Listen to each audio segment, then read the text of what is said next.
This is the early edition, a curated weekday guide to major news and developments over the past 24 hours, curated by Veronica Galka and Lizzie Jennings and read by an automated voice. Published September 25, 2025 on Just Security, an essential resource for those shaping a just and secure world. Here's today's news. Global affairs.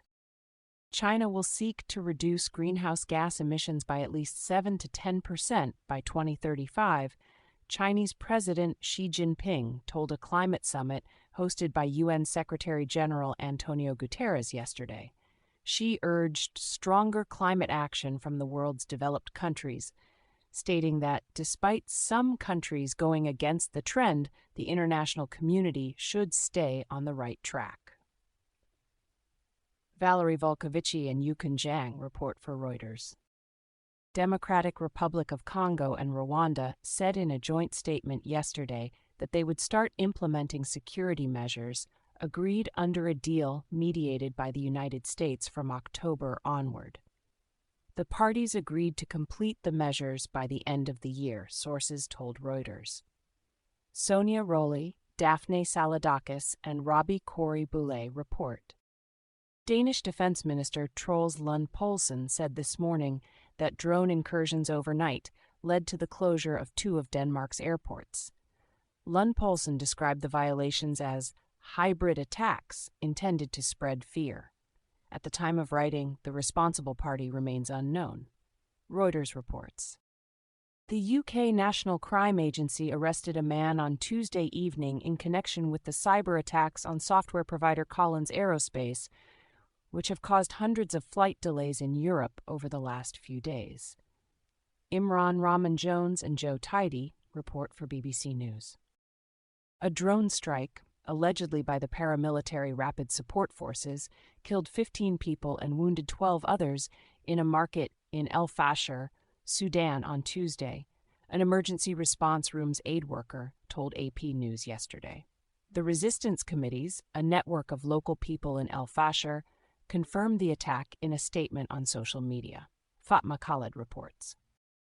A Paris court today has sentenced former French President Nicolas Sarkozy to 5 years in prison for criminal association in a scheme from 2005 to 2007 to finance his political campaign using funds from Libya in exchange for diplomatic favors. The court has said Sarkozy will be incarcerated even if he appeals. Sylvie Corbett reports for AP News. Israel-Hamas war U.S. response. Trump on Tuesday promised Arab and Muslim leaders that he would not allow Israel to annex the occupied West Bank, several sources say. U.S. Special Envoy for the Middle East, Steve Witkoff, said that during the meeting, Trump and his team presented what we call the Trump 21-point plan for peace in the Mideast in Gaza. Felicia Schwartz, Eli Stokols, Nicholas Vineker, and Hans von der Burchard report for Politico. Israel-Hamas war? An Israeli strike near a market in Gaza City killed at least 22 people yesterday, according to the Palestinian Civil Defense Rescue Service. The Wafa news agency, linked to the Palestinian Authority Administration, said that all of those killed were seeking shelter in a warehouse targeted by Israel. The Israeli military said it had hit 2 Hamas terrorists without providing evidence. Israeli fire killed a total of 80 people across Gaza yesterday, with most of the deaths occurring in Gaza City, according to local hospitals. Liam Stack reports for the New York Times. David Gritton reports for BBC News. Italy and Spain yesterday said they are sending vessels to offer assistance to a flotilla that was targeted by drones while carrying humanitarian aid to Gaza. Italian Prime Minister Giorgia Meloni stressed that the Italian Navy is not planning to use force and criticized the flotilla as gratuitous, dangerous, and irresponsible. The global Sumud flotilla has accused Israel of targeting its vessels. Alvisi Armelini reports for Reuters. Houthi developments. A drone fired from Yemen yesterday has injured at least 22 people in Eilat, southern Israel. It is unclear how the drone penetrated Israel's air defenses. The Iran-backed Houthi rebels have claimed responsibility for the attack, calling it a qualitative military operation. Eugenia Yosef, Mohammed Tawfiq, and Oren Lieberman report for CNN. Russia-Ukraine war, U.S. and international response. Trump's apparent shift on the war in Ukraine this week is a negotiating tactic intended to pressure Russian President Vladimir Putin, a senior White House official said yesterday. Trump's escalating rhetoric against Russia is a marker of his frustration towards Putin, but does not signify a major policy shift, the official said. Vice President J.D. Vance downplayed any shift in position, instead describing Trump's comment as an acknowledgement of reality on the ground. Michael Birnbaum and Natalie Allison report for The Washington Post. Kevin Liptak reports for CNN. We are now living through the most destructive arms race in human history, Ukrainian President Volodymyr Zelensky told the UN General Assembly yesterday. Zelensky called on leaders to act against Russia, stating that Putin wants to expand his war into Europe and painting a picture of deadly drones that could eventually carry nuclear warheads. Mark Santora and Ivan Neshaparenko report for The New York Times. Edith M. Lederer reports for AP News. Secretary of State Marco Rubio met Russia's Foreign Minister Sergei Lavrov in New York yesterday.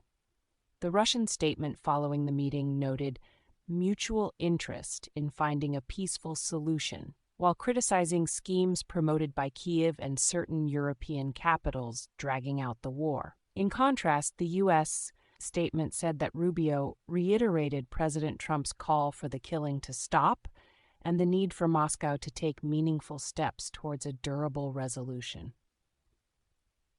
Efrat Livni reports for The New York Times.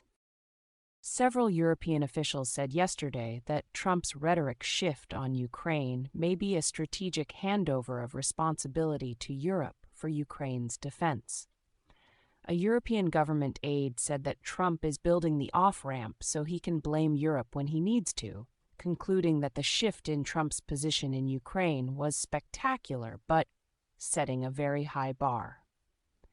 Anne-Sylvain Chassany, Ben Hall, Amy McKinnon, and Christopher Miller report for the Financial Times.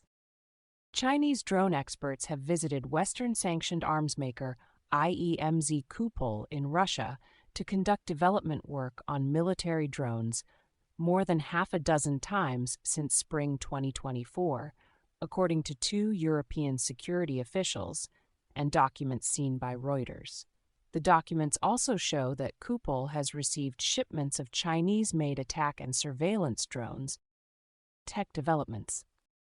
Cybersecurity firm Mandiant said yesterday that a team of suspected Chinese hackers has infiltrated U.S. law firms and software developers in a campaign to collect intelligence. Mandiant's chief technology officer said, "We believe there are many organizations that are actively compromised that don't know about it," calling this the most prevalent cyber adversary in the United States over the past several years. Sean Lingus reports for CNN. Governor Gavin Newsom hinted yesterday that one of the bills on his desk strikes the right balance between bolstering California's AI industry and addressing concerns about the technology. Newsom said, "We worked with industry, but we didn't submit to industry." He did not confirm exactly which bill he was referring to. Camille Von Cannell and Chase DiFelice-Antonio report for Politico. Trump is set to sign an executive order today declaring that the Beijing-Washington TikTok deal announced last week will meet the requirements set out in a 2024 law that bans the app unless its Chinese ownership is ended, according to a White House source. Reuters reports. Trump administration actions. Under pressure from the White House, the new U.S. Attorney for the Eastern District of Virginia, Lindsay Halligan, is racing to seek an indictment against former FBI Director James Comey ahead of a statute of limitations deadline next week, officials say.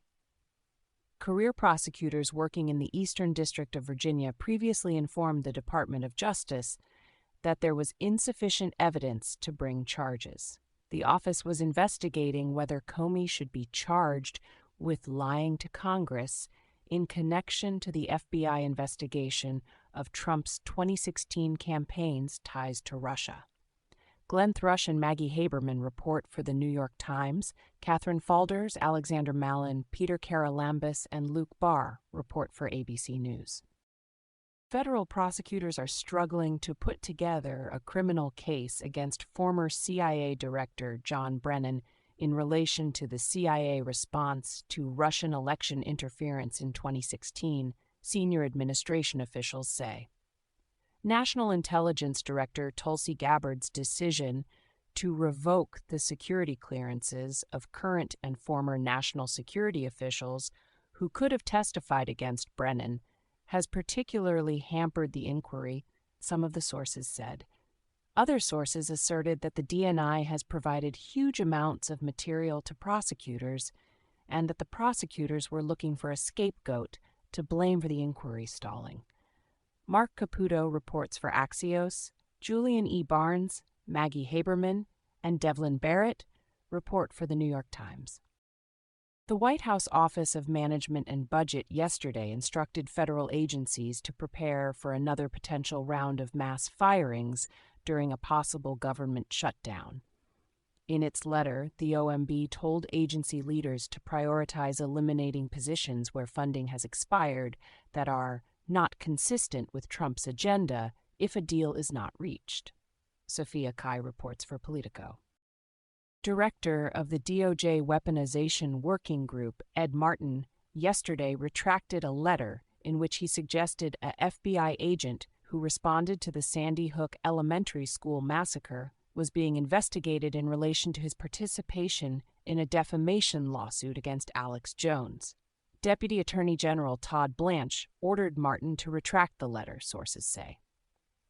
Caitlin Collins, Hannah Rabinowitz, and Caitlin Polantz report for CNN. White House Deputy Chief of Staff Taylor Budowich will leave the administration for the private sector later this month, according to a source. A longtime Trump ally, Budowich is currently a top deputy to Trump's Chief of Staff Susie Wiles and holds a large portfolio that includes oversight of the offices of communications, public liaison, cabinet affairs, and speechwriting. Alex Eisenstadt reports for Axios. During the deadly Texas floods in July, FEMA officials could not reach FEMA's acting administrator, David Richardson, for approximately 24 hours, The Washington Post reports, citing several current and former officials. Combined with Homeland Security Secretary Kristi Noem's introduction of a new rule that requires her approval for any expenditure over $100,000, Richardson's absence contributed to the delay in FEMA's response to the floods, the officials said.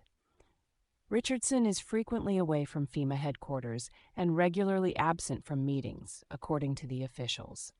Brianna Sachs reports. U.S. Foreign Affairs. The United States is in talks to provide Argentina with a $20 billion swap line to stabilize Buenos Aires' finances and is looking at other measures to support President Javier Milei's economic overhaul, Treasury Secretary Scott Bessent said yesterday. Ryan Dubé and Jack Pitcher report for The Wall Street Journal. The Trump administration intends to move almost $2 billion in U.S. foreign aid toward advancing the America First agenda, including initiatives seeking to counter Marxist anti-American regimes in Latin America, as well as investments in Greenland and Ukraine, according to a plan outlined in a document the State Department shared with lawmakers earlier this month. Noah Robertson reports for The Washington Post. The United States' future provision of funding for the UN-backed security force in Haiti will not be guaranteed if the UN Security Council rejects the U.S. proposal to restructure and expand the mission, U.S. Charged Affairs in Haiti Henry Wooster said yesterday.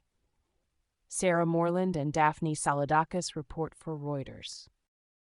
Iran and the United States yesterday signaled a possible softening in nuclear tensions, with Iranian President Masoud Pezeshkian telling the UN General Assembly that Iran will never seek to build a nuclear bomb, and U.S. Special Envoy to the Middle East, Steve Witkoff, saying that the United States is talking to and has no desire to hurt Tehran. Parisa Hafezi and John Irish report for Reuters. Trump will today hold talks with Turkish President Recep Tayyip Erdogan at the White House. In a social media post last week, Trump suggested that the discussions may touch on the ongoing U.S. hold on selling F-35 fighter jets to Turkey, implemented during Trump's first term in response to Ankara purchasing an air defense system from Russia. Trump is also expected to meet Pakistani Prime Minister Shehbaz Sharif today, according to a Trump administration official. Amr Madhani reports for AP News. Trevor Honeycutt and Saeed Shah report for Reuters. U.S. domestic developments. 2 Justice Department employees may have violated a court order limiting public opinions about the prosecution of Luigi Mangione, accused of killing the United Healthcare CEO Brian Thompson by reposting Trump's social media statements about the case, a judge said yesterday. The judge ordered the DOJ to explain how the apparent violations happened by the end of next week and said she would consider Trump's comments separately. Kara Scannell reports for CNN. A federal court yesterday ordered the University of South Dakota to temporarily reinstate a professor who was put on administrative leave over making negative comments about Charlie Kirk's killing. The judge said that although the professor was an employee at a public institution, he made his post in his capacity as a private citizen, making it protected speech. Andrew Jong reports for The Washington Post. The top Democrat on the House Judiciary Committee, Representative Jamie Raskin, Maryland, the ranking member of the Senate Permanent Subcommittee on Investigations, Senator Richard Blumenthal, Democrat of Connecticut, and Senator Adam Schiff, Democrat of California, yesterday informed law firms that they are investigating whether the firms are breaking the law by doing free legal work for the Commerce Department, the New York Times reports. Michael S. Schmidt and Maggie Haberman report. A D.C. court yesterday suspended Kenneth Chesebro from practicing in the D.C. Circuit as a lawyer. Chesebro is Trump's former personal attorney who was indicted for plotting to enlist fake electors to alter the 2020 election result. He was disbarred in New York in June this year and is facing a month-long suspension in Florida. Jared Fortek reports for Law 360. U.S. immigration developments. California Attorney General Rob Bonta's office confirmed yesterday that he is considering a potential legal challenge to Trump's recent order to charge $100,000 for H-1B visas. Trump's latest move will harm our businesses and make our country less competitive in science, technology, engineering, and medicine, and Bonta's office is closely monitoring the implementation of this EO and its effects, a spokesperson for Bonta told Politico. Tyler Katzenberger, Christine Mui, and Julian Ventura report. A gunman opened fire on an ICE office in Dallas yesterday, killing 1 detainee, critically injuring 2 other detainees, and killing himself. FBI Special Agent R. Joseph Rothrock said that the rounds found near the incident were marked with anti-ICE messages and that the FBI were investigating the shooting as an act of targeted violence. FBI Director Kash Patel has posted a photo of a bullet inscribed with the words anti-ICE on social media. The inscription has not been independently verified by the New York Times. J. David Goodman, Hamed Ali Aziz, and Michael Levinson report. Trump administration litigation. A federal judge yesterday refused to reinstate 8 former inspectors general who Trump fired in violation of federal law, ruling that even if the inspectors were reinstated, Trump could move to lawfully remove them again by providing a legally mandated notice and reasons to Congress. The judge opined that inspectors general deserved better from their government. They still do. Unfortunately, this court cannot provide plaintiffs more. Chris Cameron reports for the New York Times. The Trump administration cannot deny disaster relief mitigation money to states that refuse to cooperate with federal immigration enforcement efforts, a judge ruled yesterday. The DHS's attachment of sweeping immigration conditions to the grants was arbitrary and capricious, the judge said. Anna Griffin reports for the New York Times. In case you missed it, yesterday on Just Security. U.S. service members' exposure to criminal liability for lethal strikes on narco-terrorists by Daniel Moorer. Private Prison Company's Enormous Windfall, Who Stands to Gain as ICE Expands by Lauren Brooke Eisen. Collection, U.S. Lethal Strikes on Suspected Drug Traffickers by Just Security. Thank you for listening to Just Security's early edition today, September 25th, 2025. If you enjoy listening, Just Security's analytic articles are also available in audio form on the justsecurity.org website. To stay up to date on Just Security's analysis of law, policy, and current events, go to justsecurity.org, subscribe to Just Security on Substack, and follow us on LinkedIn, Blue Sky, Facebook, and Threads.